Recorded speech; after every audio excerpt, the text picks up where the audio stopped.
Hello friends, in this lecture we will cover the next topic of our unit number 6, that is amplitude modulation transmitter and receiver. Now the learning outcomes. Now after studying this topic, student will be able to understand first what is meant by modulation, then the block diagram of amplitude modulation transmitter and the block diagram of amplitude modulation receiver. Now before going to the modulation techniques, let's understand what is baseband signal and what is baseband communication. Now what is baseband signal? As we have seen in first lecture, that is the block diagram of communication system. Now input to our block diagram of communication system is the information, or it is a physical quantity which will be either sound, music or voice or picture or video. Now these are the various physical quantities which you can apply for the communication system, and the output or the your physical quantity or your information is applied to your input transducer. Now input transducer is the device which converts our physical quantity into electrical signal, and that electrical equivalent of original information signal is nothing but what? The baseband signal. Now the baseband signal, it is also called as a low frequency signal. Example, our human voice. Our human voice is having frequency is in between 300 hertz to 3000 hertz or 3 kilohertz. Now the frequency range in between 300 hertz to 3 kilohertz is nothing but what? Our human voice, and this frequency signal is the low frequency signal. And the best example of the baseband signal is the output of our mic. Now if we consider our mobile communication, now when we talk on mobile, then our speech or our voice is the physical quantity, and in mobile phone input microphone is there, and that microphone will work as an input transducer, and that microphone will convert our voice or our physical quantity into electrical signal, and the output of that particular mic or output of that particular microphone is nothing but what? The baseband signal. And what is baseband communication? Now the baseband signal is directly kept on the communication media for the transmission. Means if we want to transmit the signal or voice from one place to another place by using our mobile, now first of all your microphone will convert that voice into electrical signal. Now that electrical signal is directly kept on the communication media for the transmission. Now if suppose we are using mobile device to transmit the signal, so the communication media will be wireless. And which are the different drawbacks of the baseband communication? Now the range of communication is very limited, that is the drawback of the baseband communication, and depends on the baseband signal or baseband communication, the modulation technique is depends. Now what is a modulation technique? Now modulation is the process which is used to overcome the drawback of the limited range. Now how to overcome this drawback by using our modulation technique? Let's see. Now what is modulation? Now modulation is nothing but what? Now if you see the block diagram of the modulation, now input to your modulator, now modulator is the block, now input to your modulator is the baseband signal or the modulating signal or the low frequency signal. Example, our human voice. Our human voice is the low frequency signal, or it is the baseband signal or modulating signal, and another input to our modulator is the carrier signal or high frequency signal. Now our modulator will superimpose this low frequency signal on high frequency signal, that is carrier signal. Means in short, the output of your modulator is the modulated signal, which is high frequency signal, but the combination of your low frequency signal and high frequency signal, or the superimposing of low frequency or baseband signal on carrier signal or the high frequency signal, This process is nothing but what? The modulation. Because one drawback of our baseband communication system is that the range of communication is limited. So by using the modulation technique, we are going to overcome that drawback. Now how to overcome that drawback? That is important point. Now to overcome that drawback, we are going to use the modulation technique. Now in modulation technique, now to transmit the low frequency signal from transmitter to receiver, it is not possible by using your without modulation. So to transmit this low frequency signal, you will require another high frequency signal. That high frequency signal is nothing but your carrier signal. Now what is carrier signal? Now that carrier signal or high frequency signal will just carry the low frequency signal, and this process is nothing but what? The modulation. And this modulation technique will done in your transmitter block. Then after the communication channel, your receiver block is there. At the receiver block there will be demodulation technique. Now what is demodulation technique? Now demodulation technique is nothing but what? The separation of the low frequency signal from the high frequency signal. In this way, at the output you will get the your original information or your baseband signal. Now here another picture that shows the example of your modulation. Now in this example, that person is the baseband signal and his car is the carrier. Now to travel without car, it is difficult to travel for the long distance. That's why in this picture the car is working as an carrier which will carry the baseband signal to transmit from one place to another place. So in the modulation process, any one of the characteristics like the amplitude or frequency or phase etc. of the high frequency signal will change in accordance with the instantaneous amplitude of the low frequency modulating signal. Now which are the different types of modulation? Now your modulation techniques are basically divided into three types. First one is the amplitude modulation, second one is the frequency modulation, and third one is the phase modulation. Now what is amplitude modulation?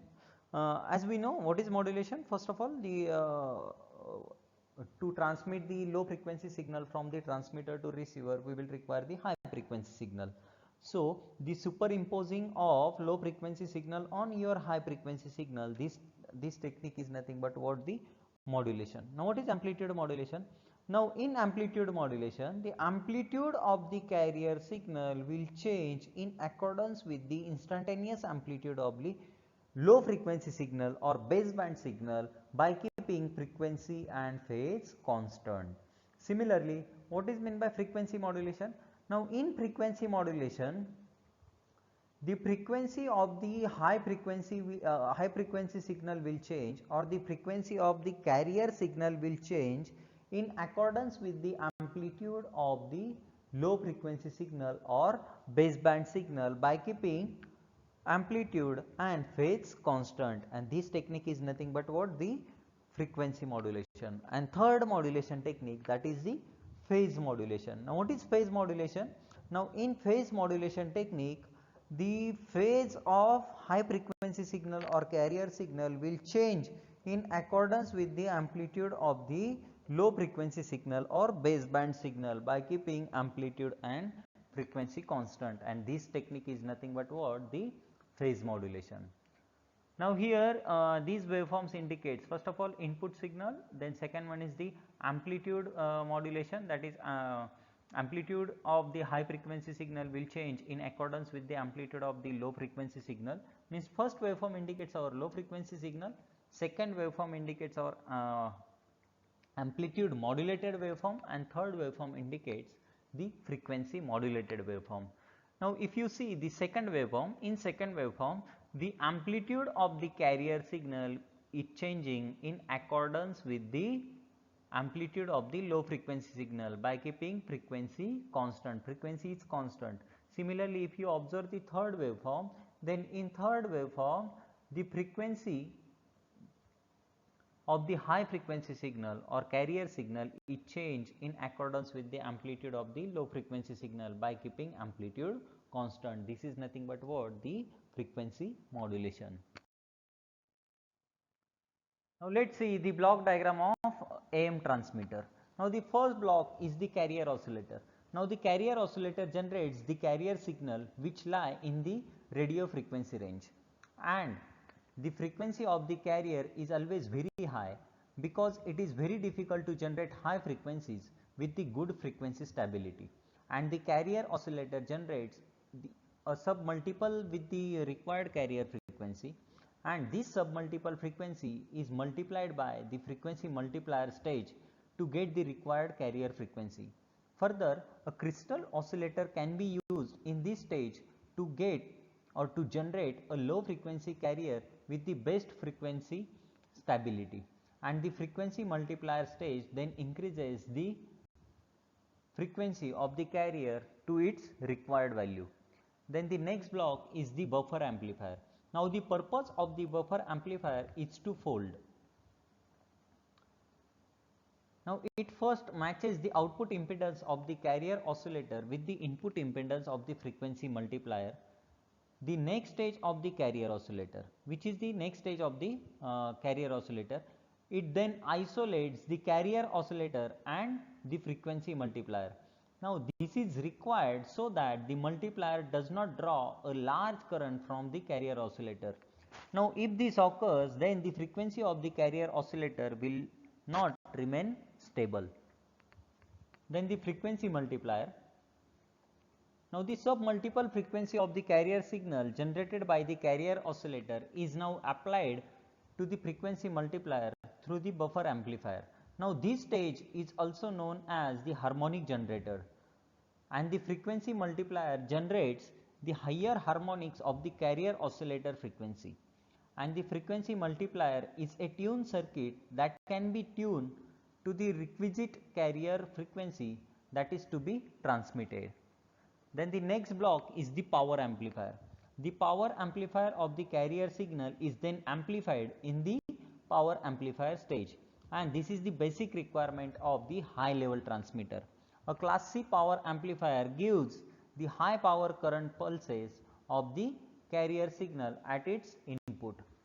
Now the next chain is the audio chain. Now audio chain consists of mic, then the audio driver amplifier and the audio power amplifier. Now the audio signal is then transmitted and is obtained from the microphone or mic. Then the audio driver amplifier amplifies the voltage of the signal, and this amplification is necessary to drive the audio power amplifier. And next, a class A or class B power amplifier amplifies the power of the audio signal. And next block is the modulated class C power amplifier. Now this is the output stage of the transmitter. The modulating audio signal and the carrier signal after power amplification are applied to the modulating stage. The modulation takes place at this stage. The class C amplifier also amplifies the power of the AM signal to the required transmitting power, and then this signal is finally transmitted to the antenna, which radiates the signal into the space of transmission. This is all about the block diagram of the AM transmitter. Now let us see the block diagram of the AM receiver, that is amplitude modulation receiver. Now the first block is the RF amplifier. Now RF amplifier receives the signal from the receiving antenna, and the signal enters the front end circuitry from the antenna, and this circuit block performs mainly two functions, that is first one is the tuning and second one is the amplification. Now what is tuning? Now tuning is nothing but what? The broadband tuning is applied to the radio frequency stage, and the purpose of this is to reject the signal on the image frequency and accept those on the wanted frequency. It must also be able to track the local oscillator so that the receiver is tuned, so the radio frequency tuning remains on the required frequency. And the second block, that is amplification. Now in terms of amplification, the level is carefully chosen so that it does not overload the mixer when the strong signals are present, but it enables the signal to be amplified sufficiently to ensure a good signal to noise ratio is achieved. And the amplifier must also be low noise design. Any noise introduced in this block will be amplified later in the receiver. Now the next block is the mixer, or it is also called as a frequency translator block. Now the tune and amplified signal is then enters into the port of the mixer. The local oscillator signal enters the other port. The performance of the mixer is crucial to many elements of overall receiver performance. Now it should be linear as possible. If not, then the signal will be generated and this may appear the phantom received signal. Then the next block is the local oscillator. Now the local oscillator may consist of variable frequency oscillator that can be tuned by altering the setting on the variable capacitor. Now alternatively, it may be a frequency synthesizer that will enable the greater level of stability and setting accuracy. Now the next block is the IF amplifier and filter, that is intermediate frequency amplifier block. Now once the signal leave from the mixer, they enter to the IF stage, that is intermediate frequency stage. Now these stages contain most of the amplification in the receiver as well as the filtering that enables the signal on one frequency to be separated from those on the next. And the filters may consist simply of LC tune transformers providing the interstage coupling, or they may be much higher performance ceramic or even crystal filters, and dependent upon what is required. Now the next stage, that is demodulator or detector stage. Now once the signal have passed through the IF stage, that is intermediate frequency stage of the receiver, they need to be demodulated. Different demodulators are required for the different types of transmission, and as a result, for the some receivers may have variety of demodulators that can be switched in to accommodate the different types of transmission that are to be encountered.